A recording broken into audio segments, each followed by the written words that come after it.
Hello दोस्तों, astro stock prediction में आपका स्वागत है। Good morning. आज है 11 जुलाई 2025 यानी शुक्रवार, हफ्ते का आखिरी दिन। प्री मार्केट रिपोर्ट प्रस्तुत कर रहा हूँ। सुबह के लगभग 7 बजे है। शुरू करने से पहले चैनल के डिस्क्रिप्शन बॉक्स में बिलो द टाइटल डिस्क्लेमर रखा है, उसको कृपया पढ़ी जानिए। एज पर डिस्क्लेमर, ये एजुकेशनल प्रोग्राम है। इसके तहत जो भी मैं बोल रहा हूँ ये मेरी पर्सनल राय है, मेरी खुद की राय है। आपके प्रॉफिट या लॉस, लाभ या हानि के लिए मैं और मेरा चैनल जिम्मेदार नहीं रहेंगे, रिस्पॉन्सिबल नहीं रहेंगे। ये प्लीज़ नोट करके रखिए। मेरा एस्ट्रो स्टॉक प्रेडिक्शन चैनल केवल और केवल सिर्फ और सिर्फ यूट्यूब पे ही अवेलेबल है, बाकी कहीं भी नहीं। ये भी नोट कर रखिए। और किसी भी इन्वेस्टमेंट या ट्रेडिंग के पहले शेयर मार्केट में आप किसी अच्छे फाइनेंशियल एडवाइजर से कंसल्ट कर सकते हो, एडवाइस ले सकते हो, ताकि आपको लॉस ना हो। चलिए दोस्तों, शुरू करेंगे। दोस्तों, संकेत फिर से हल्के से नेगेटिव आ रहे हैं। कल अमेरिकन मार्केट लगभग 200 पॉइंट यानी 200 पॉइंट के आसपास प्लस में क्लोज हो गया, लेकिन आज सुबह डाउ फ्यूचर इंडिकेट कर रहे हैं बहुत बड़ा गैप डाउन, यानी 200 पॉइंट माइनस में चल रहे हैं अभी डाउ फ्यूचर। लगभग मैं 6:30 बजे की बात कर रहा हूँ। ओके। और हमारा जो गिफ्ट निफ्टी साहब है वो लगभग 80 पॉइंट माइनस में चल रहे हैं, यानी हम लोग लगभग 80 पॉइंट का गैप डाउन से ओपन होने जा रहे हैं, ऐसा इंडिकेट कर रहे हैं 6:30 बजे। 8 बजे अलग, 9 बजे अलग, और ओपन होने के बाद अलग हो सकता है। अभी तो 80 पॉइंट का गैप डाउन दिखा रहा है gift Nifty. Asian market flat type है। जापान का मार्केट कुछ सिर्फ 10-20 पॉइंट प्लस में चल रहा है। यूरोपियन फ्यूचर भी फ्लैट टू नेगेटिव चल रहे हैं दोस्तों। संकेत हल्के से फ्लैटिश टाइप या फ्लैट टू नेगेटिव संकेत पूरे ग्लोबल मार्केट से आ रहे हैं। एक अच्छी बात हो गई, ब्रेंट क्रूड ऑयल जो बढ़ रहा था $70 के आसपास आ रहा था, मैंने आपको बोला कि 70 के आसपास रेजिस्टेंस है, रुकावट है, लगातार 2 दिन क्लोज करना चाहिए, वहाँ से घूम गया फिर से। और $69 के आसपास अभी ब्रेंट क्रूड आ गया है, $69 के नीचे भी आ गया है। 10 साल की बॉन्ड वही है, और अमेरिकन डॉलर इंडेक्स भी 98 के नीचे है। कल टीसीएस ने प्रॉफिट में तो जंप दिया, लेकिन रेवेन्यू थोड़ा सा एज पर एस्टिमेट नहीं आया। एस्टिमेट माने क्या होते हैं, बहुत सारे लोग ब्रोकर जो होते हैं वो सब एस्टिमेट का ऐसा आना चाहिए, ऐसा आना चाहिए, उसके नीचे आ गया तो बिलो द एस्टिमेट होता है, उसके ऊपर आ गया तो अच्छा होता है। सो आज टीसीएस क्या रिएक्ट करेगा उसके ऊपर सब कुछ है। और मैंने आपको बोला है, आपकी सोचना, आपकी जो सोचते हो उसके विपरीत काम होता है। और दूसरे तीसरे दिन जब मार्केट स्टेबल होता है तब ये जो स्टॉक होता है वो रिजल्ट के अनुसार दौड़ता है या घटता है। जनरली ऐसा होता है। अभी क्वार्टर 1 के रिजल्ट डिक्लेयर होने चालू हो जाएंगे, इन्फोसिस, बाद में अगले हफ्ते एचडीएफसी बैंक चालू हो जाएंगे। उसके ऊपर मार्केट की दशा और दिशा उसके ऊपर डिपेंड है, ये आपको ध्यान में रखना है। ठीक है। पुट कॉल रेशो अभी भी 1 के नीचे है निफ्टी और बैंक निफ्टी का, आसपास बोल सकते हो आप, लेकिन 1 के ऊपर आ गया तो बुलिश हो सकता है। डर का इंडेक्स जो इंडिया विक्स है वो लगातार घट रहा है, अभी 12 के नीचे गया है। ये एक अच्छी बात है बुल्स के लिए, लेकिन इतना भी नीचे अच्छा नहीं होता है दोस्तों। एक बार के लिए ये डर का इंडेक्स बढ़ेगा, यानी मार्केट में बड़ी वोलेटिलिटी यानी गिरावट आ गई। आज दिख भी रहा है वो गैप डाउन का मामला। ठीक है। लेकिन इंपॉर्टेंट लेवल टेक्निकली स्ट्रांग है मार्केट। अभी भी अमेरिका और हमारे भारत के बीच में ट्रेड डील नहीं हुई है। पिछले 15-20 दिन से सिर्फ बकवास चल रहा है, ट्रम्प का बकवास बोल रहा हूँ मैं, कि जल्दी होगा, आज होगा, और टीवी वाले आज होगा कल होगा ऐसा बोल रहे हैं, अभी तक नहीं हुआ है। जब ये ट्रेड डील होगी, पॉजिटिव या निगेटिव, अच्छा ट्रेड डील हो गया तो मार्केट जबरदस्त रिएक्ट करेगा ऊपर के लेवल पे, और खराब आ गया तो नीचे आएगा। अभी जो साइडवेज मूवमेंट चल रहा है, जनरली साइडवेज ही बोल सकते हैं ना, 100 पॉइंट का दायरा कुछ खराब नहीं होता है, 120 पॉइंट कुछ नहीं होते।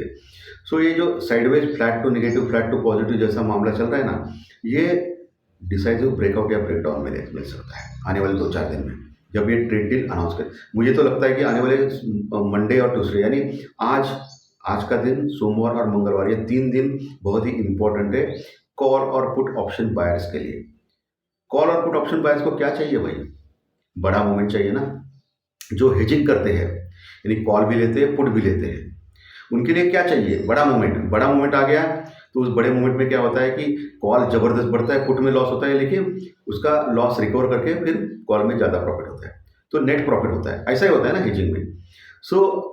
बड़ा मूवमेंट चाहिए कॉल और पुट ऑप्शन बायर्स को, ये आने वाले 3-4 दिन में मिल सकता है।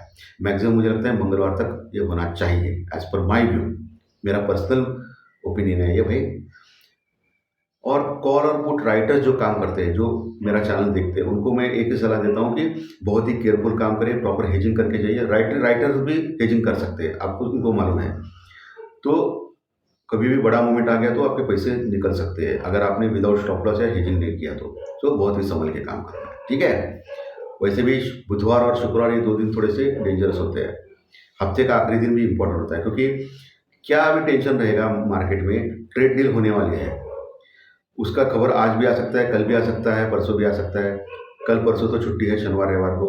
तो आज फ्राइडे का जनरली कैसा ट्रेंड होता है, जनरली मैं बोलता हूँ, शुक्रवार के दिन दोपहर 2 बजे के बाद ज़बरदस्त वॉलेटिलिटी होती है। 3:30 बजे तक जो भी अपनी जो पोजीशन है वो बुक करते हैं, ठीक है। हेजिंग करने वाले एक्सटेंड कर सकते हैं, लेकिन बाकी के जो इंट्राडे प्लेयर्स है वो, या थोड़े से आगे के जो उनको प्रॉफिट दिख रहा है, वो अपने अपना प्रॉफिट बुक कर सकते हैं या अपना अपना पोजीशन स्क्वेयर ऑफ कर सकते हैं। सो वॉलेटिलिटी दिख सकती है दोपहर के बाद, ये आपको ध्यान में रखना है आज शुक्रवार के दिन, ठीक है। मार्केट में बड़ा मूवमेंट होने के चांसेस ज़्यादा है। वैसे एक अच्छी बात है कि 3-4 दिन से मैं देख रहा हूँ कि एफआई थोड़ा सा हल्का सा पॉजिटिव होते जा रहे हैं हमारे मार्केट के ऊपर, ये अच्छी बात है। कल फॉरेन इन्वेस्टर्स ने कैश में लगभग 200 करोड़ का माल बाई किया, 200 करोड़ का माल बाई किया, और हमारे डोमेस्टिक इन्वेस्टर्स ने भी हल्का सा बाई किया, लगभग 600 करोड़ का, 600 करोड़ के आसपास का माल डीआई ने भी बाई किया। यानी एफआई डीआई ने दोनों ने मिलकर 800 करोड़ का माल कैश में बाई किया। इसके बावजूद भी मार्केट गिरा। ये क्यों गिरा? जो हमारे जैसे ट्रेडर्स होते हैं, ब्रोकर्स होते हैं, बड़े बड़े बहुत सारे लोग इन्वेस्ट होते हैं, उनका थोड़ा सा नेगेटिव सेंटीमेंट चल रहा है मार्केट में, क्योंकि ये ट्रेड डील के अनसर्टेनिटी के कारण। सो उसके लिए मार्केट में टिक नहीं पा रहा है, लेकिन नीचे गया तो इमीडिएटली सपोर्ट मिलता है डीआई की बाइंग से। ओके, सो मार्केट अभी बेसिकली साइडवेज चल रहा है, दोनों साइड ऊपर जाता है, नीचे आता है, नीचे से ऊपर सपोर्ट में आता है, ठीक है। सो अभी क्या करना है आपको, ये रेंज को ब्रेकआउट या ब्रेकडाउन होने की कगार पे है मार्केट, ऐसा लग रहा है। ये सिर्फ ट्रेड डील के लिए हो रहा है, बाकी कुछ न्यूज़ नहीं है, एडवर्स न्यूज़ नहीं, कोई दुनिया में कुछ खराब न्यूज़ नहीं है। ओके, जो चल रहा है वैसा ही चल रहा है। सो आपको आपकी हेजिंग पोजीशन बना के रखना है, लेकिन दूर की लीजिए, एक्सपायरी की, नज़दीक की मत लीजिए, जो भी करना है, ठीक है। सो दूर की एक्सपायरी में कैसा कि मार्केट में बड़ा मूवमेंट आ गया तो निकल सकता है आपका पैसा, लेकिन जो भी करना है आपके प्रॉपर सोच समझ के करना है, आपके फाइनेंशियल एडवाइजर से कंसल्ट करके करना है, ताकि आपको लॉस ना हो। आज के लेवल्स कौन से इंपॉर्टेंट है? लेवल्स इंपॉर्टेंट है निफ्टी में, जो निफ्टी क्लोज हो गया था 25,355 के पास, 25,355 के पास, 120 पॉइंट माइनस में कल के सत्र में, बीते हुए कल के सत्र में। नीचे 25,300 का एक सपोर्ट है, जहां पुट राइटिंग है 25,300, उसके नीचे गया तो 25,200 250 का जो 20 डेमा है वहां तक जा सकता है। 25,200 250 लेवल बहुत मजबूत सपोर्ट है, जहाँ अच्छी पुट राइटिंग है, टेक्निकली भी स्ट्रॉन्ग सपोर्ट है। जब तक ये 25,200 के ऊपर रहता है तब तक कोई डरने वाली बात नहीं, वहाँ से बाउंस बैक आ सकता है अगर नीचे गया तो। लेकिन गलती से भी 25,200 टूट गया और टिक गया वॉल्यूम बड़ा होने के कारण, तो फिर बड़ी गिरावट निफ्टी में आ सकती है। पहला स्टॉक 25,100, उसके नीचे 25,000 25,050, यानी 25,000 25,050 तक जा सकता है। लेकिन मोटा मोटी 25,000 25,050 तक जबरदस्त पुट राइटिंग है, तो वहाँ से सपोर्ट मिलने की शक्यता है, एक प्रोबेबिलिटी है। लेकिन अगर ट्रेड डील खराब हो गया दोस्तों, तो 25,000 का लेवल भी टूट सकता है, ये आपको ध्यान में रखना है। नीचे के लेवल, ऊपर के लेवल मैंने बहुत बार बोला है, कल भी बोला है, ऊपर 25,500 से लेकर 25,800, 25,500 से लेकर 25,800 तक हर 50 पॉइंट पे बड़ी रजिस्टेंस यानी रुकावट लेवल, इतना आसान नहीं रहेगा ऊपर जाने का। लोगों ने भर भर के ट्रेडर लोगों ने राइटिंग की है, कॉल राइटिंग यानी मंदी करने वाले लोग, पुट राइटिंग यानी तेजी करने वाले लोग। नीचे का जो सपोर्ट बोलते हैं ना, वहाँ पुट राइटर्स होते हैं, रजिस्टर या रुकावट के लेवल पे कॉल राइटर्स होते हैं। राइटिंग करने के लिए ज़्यादा पैसा लगता है, कॉल और पुट ऑप्शन बाय करने के लिए बहुत कम पैसा लगता है। जनरली हमारे जैसे स्मॉल स्केल ट्रेडर क्या करते हैं, बाय करते हैं, और बड़े ट्रेडर्स राइटिंग ज़्यादा करते हैं। ओके, तो उनको क्या फ़ायदा होता है, ऑप्शन के प्रीमियम जब घटते हैं तब उनको फ़ायदा होता है, हमको ऑप्शन प्रीमियम जब घटते हैं तो बायर्स को लॉस होता है। लेकिन बड़ी वोलेटिलिटी में उनको लॉस होता है और बायर्स को फायदा होता है। जनरल में ट्रेड बोल रहा हूँ। सो आज क्या करना है आपको मैंने बोल दिया है, कैसी ट्रेडिंग स्ट्रेटेजी होनी चाहिए मैंने बोल दिया है, कि कैसा सपोर्ट के पास करना है, देखना है, सीखना है मार्केट में सपोर्ट के पास क्या करना है, हेजिंग करना है। सपोर्ट के पास आ गया तो 2 कॉल 1 पुट, रजिस्टेंस रुकावट के पास आ गया तो 2 पुट 1 कॉल, हाँ 2 पुट 1 कॉल बराबर है। सोच समझ के वो भी। और वो रेजिस्टेंस या सपोर्ट ब्रेक डाउन करता है तो नीचे के लेवल पे सपोर्ट या रेजिस्टेंस मिल सकता है। तो आपको इंडिकेटर्स देखना आना चाहिए।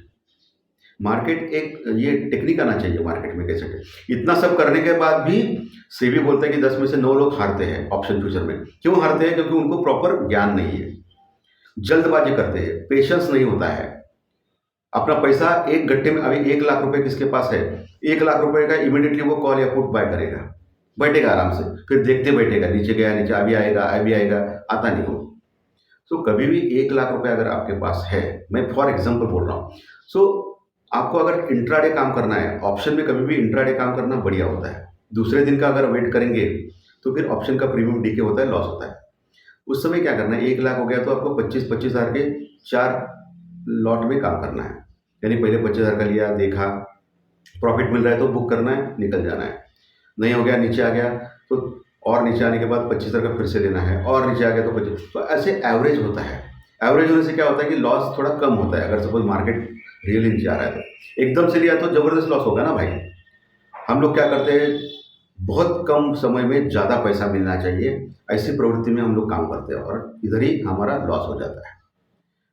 तो ऑप्शन में हमेशा दूर के एक्सपायरी लेना चाहिए, पहली चीज़। दूसरा, मैं हमेशा बोलता हूँ कि ऑप्शन जब बाइंग करते हो, बाइंग के बोल रहा हूँ मैं, राइटर्स के लिए बोल रहा हूँ, तो सुबह 1-1.5 घंटा अच्छा होता है, 10:30 बजे के तक, 10:30-11 बजे तक, और दोपहर में 2 बजे के बाद अच्छा होता है ऑप्शन बाइंग के लिए। बीच का टाइम होता है वो जनरली राइटिंग होता है, ऑप्शन प्रीमियम डीके होता है, यानी नीचे आता है, तो कुछ फ़ायदा नहीं उसका। और वो भी अभी बंच में मैंने बोला कि एवरेज करते जाइए, बढ़िया होता है। और proper top loss, proper hedging तो करना ही चाहिए, वो हेजिंग मैंने अभी बोला है। हेजिंग में भी कर सकते हैं, कॉल और पुट अगर लिया आपने, 1 लाख रुपए, 1-1 लाख रुपए आपके 50-50 हज़ार है समझो, तो कॉल 3 हफ्तों में, पुट 3 हफ्तों में भी ले सकते हैं ना। नीचे नीचे आ गया तो एवरेज होने के बाद क्या होता है, फायदा होने के चांसेस ज़्यादा बढ़ते हैं। ऐसा काम कर सकते हैं भाई, काम करना आना चाहिए। मैं हमेशा सिखाता हूँ क्योंकि ये एजुकेशनल चैनल है। चलिए अभी बैंक निफ्टी के ऊपर आते हैं। बैंक निफ्टी 56,950, 56,950 के ऊपर क्लोज हो गया था। 250 पॉइंट लगभग, 250-260 पॉइंट माइनस में, 250-250 पॉइंट समझो। सो बैंक निफ्टी में नीचे 56,800, 56,800 स्ट्रॉन्ग सपोर्ट है। 56,500 बहुत ही ज़बरदस्त सपोर्ट है, 500 से 600 का लेवल। जब तक ये 56,500 का लेवल इंटैक्ट है तब तक डरने वाली बात नहीं। उसके नीचे गया तो फिर ज़्यादा गिरावट 56,000 तक होने के चांसेस है। ऊपर 57,300 एक रेजिस्टेंस रिकॉर्ड हो सकता है आज के चलिए। ऊपर उसके ऊपर 57,550 तक एक रेजिस्टेंस लेवल हो सकता है। अगर उसके ऊपर निकल गया तो फिर 57,800 और 58,000 ये बड़े रेजिस्टेंस रिकॉर्ड दिख रहे हैं मुझे बैंक निफ्टी में। आज का सेक्टर मुझे लगता है एफएमसीजी तो स्ट्रॉन्ग लग रहा है मुझे, मेरा जो पर्सनल ओपिनियन है लग रहा है। बाकी के आईटी के सेक्टर्स में थोड़ा आज वोलेटिलिटी हो सकती है टीसीएस के रिजल्ट के कारण। अभी बोल रहे, कल बोल रहे थे मीडिया वाले, जबरदस्त बीट एस्टिमेट, प्रॉफिट जबरदस्त आ गया, ये हो गया। आज बोल रहे हो कि रेवेन्यू एस्टिमेट के से नीचे आ गया है। तो ये होने वाला है, ये उनके जो पैसे रहते हैं ना, बहुत लोगों ने इन्वेस्ट किया रहता है, बड़े बड़े लोग, तो उनके ऊपर ये अभी सब ये न्यूज़ निकलने लगती है। ये रियलिटी है भाई, इसमें कुछ गलत नहीं है। सो इन्वेस्टर या ट्रेडर को क्या करना चाहिए, शांति दिमाग से काम करना चाहिए। ओके, देखेंगे क्या होता है। ओके, क्योंकि टीसीएस हेवी वेट है निफ्टी का, तो मार्केट में उसका, तो आईटी के सेक्टर्स में थोड़ा सा कॉशियस काम करें। फार्मा, ऑटो और स्टील मेटल सेक्टर्स थोड़ा सा प्रॉफिट बुकिंग हो रही है, पर नीचे कंसल्ट कर रहे हैं, क्योंकि ये टेरिफ की न्यूज़ के कारण, टेरिफ एक बार डिक्लेयर हो जाएगा तो फिर बड़ी रिएक्शन होगी, बाद में फिर मार्केट सेटल होके ऊपर या नीचे जाएगा, या ध्यान में रखना है। तो दोस्तों, आज का प्री मार्केट सेशन अच्छा लगा तो लाइक दबाइए, कमेंट बॉक्स में कमेंट लीजिए, और जो नए दर्शक पहली बार चैनल देख रहे हैं वो सब्सक्राइब बटन जरूर दबाएं, ताकि आपको आने वाले सभी वीडियो इसी चैनल के ऊपर सिर्फ और सिर्फ यूट्यूब के ऊपर जरूर देखने को। धन्यवाद, फिर मिलेंगे ज्योतिष शास्त्र परीक्षण कार्यक्रम में। Thank you very much.